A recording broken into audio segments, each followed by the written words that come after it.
Some revenge is loud, public, scorched earth, fireworks at midnight. And then there's the kind that's so precise, so beautifully devastating, it feels less like vengeance and more like art.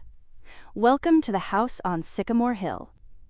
The house on Sycamore Hill had a roof of red clay tile and secrets tucked into the molding like pressed flowers. It was a place of memory and myth, built by hands long gone, and inhabited for the last 6 decades by Matilda Bellamy, widow, matriarch, and keeper of a clan that frayed more with each generation. When Matilda passed in her sleep at 92, there was no great mourning. There were floral arrangements, there were murmured condolences, but there were also calendars flipped and calculators clicked. Because Matilda had an estate, and in the Bellamy family, grief was often counted in zeros. She left behind 3 children.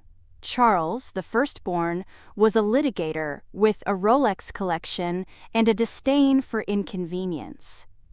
He'd moved to California after college and never really returned, save for holidays and trust fund ceremonies. Florence, the middle child, had remained in town, quiet and devoted. She was a retired schoolteacher, lived on a modest pension, and nursed her ailing mother through the quiet years. Then there was Penelope, the youngest. Beautiful, erratic, and unrepentantly self-involved. She flitted through marriages, reinventions, and spiritual cleanses like a butterfly with a credit card. Then there was Rowan, Florence's only child, Matilda's grandchild. The girl with the ink-stained fingers and practical shoes who grew up in the sunroom of that old house, reading classic novels and peeling apples with her grandmother. She stayed. Not out of obligation, but because some souls are tethered to place. Rowan managed the appointments, tracked the prescriptions, kept the books in order.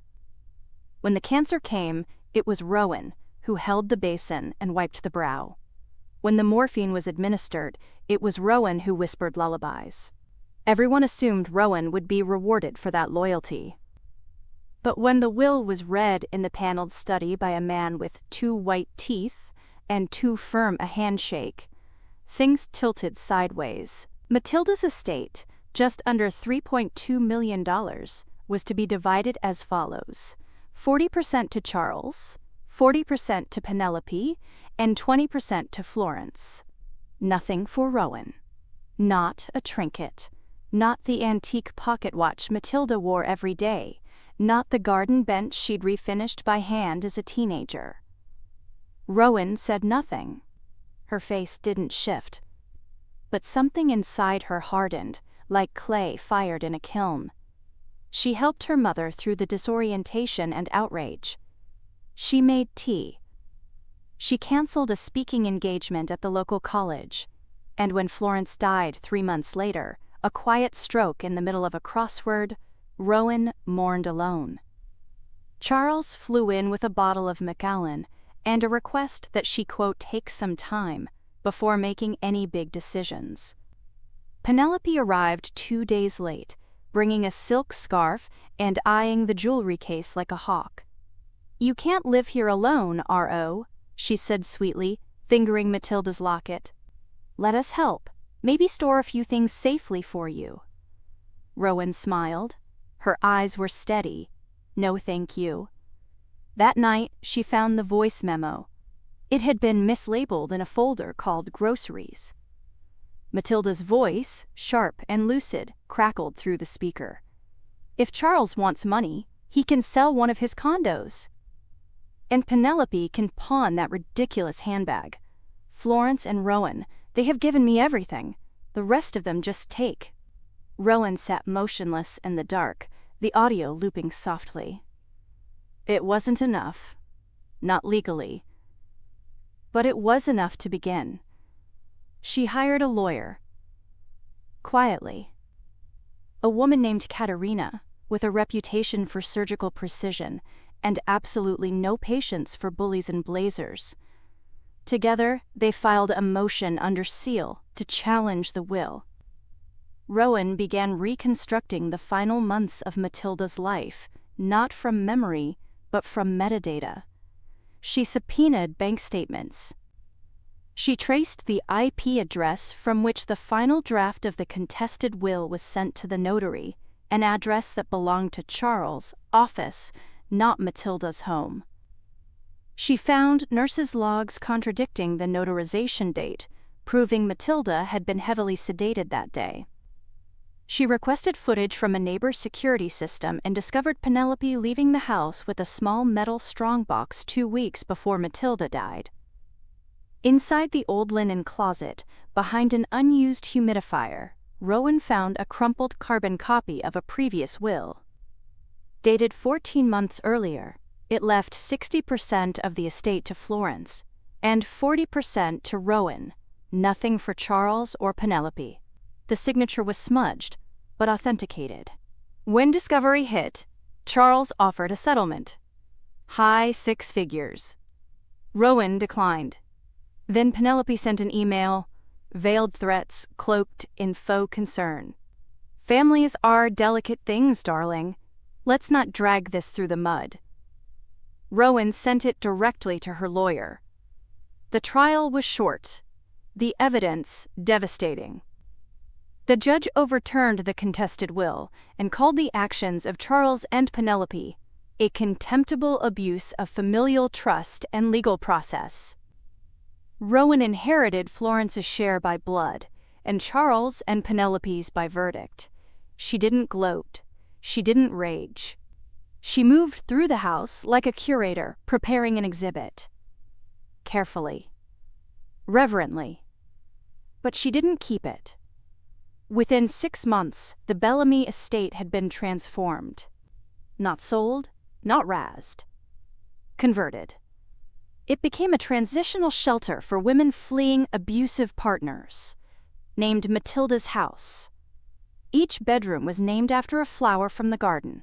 The library remained untouched.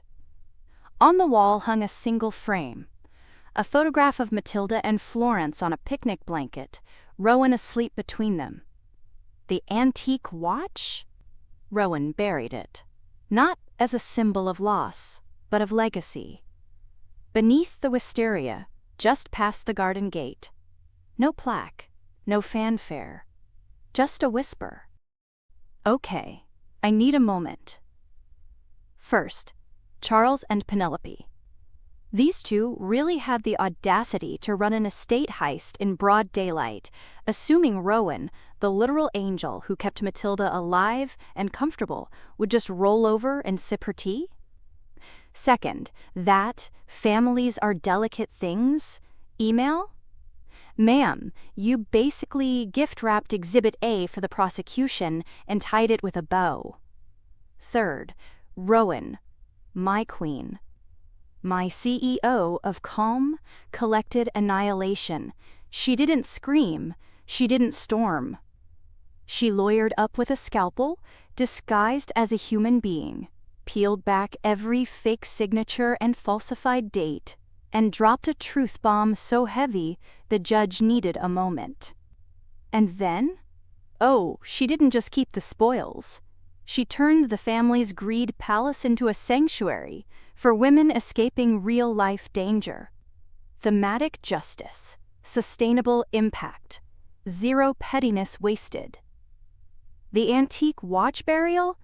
That's Shakespearean. That's I win and I am already past you energy. That's not just closure. That's legacy mic drop. Rowan didn't just play chess. She played museum-grade, hand-carved mahogany chess with pieces carved from the bones of her enemies. Penelope 100% has a burner Facebook account right now, posting memes about family betrayal. For anyone wondering, yes, forged wills can be overturned. Keep documents, hire a good lawyer, and prepare receipts. Honestly, Rowan went too easy on them. have had Charles and Penelope paying rent to the shelter for life. This wasn't revenge. It was an elegant correction of the family record. And in the words of our Queen Rowan, sometimes the rattling is quiet.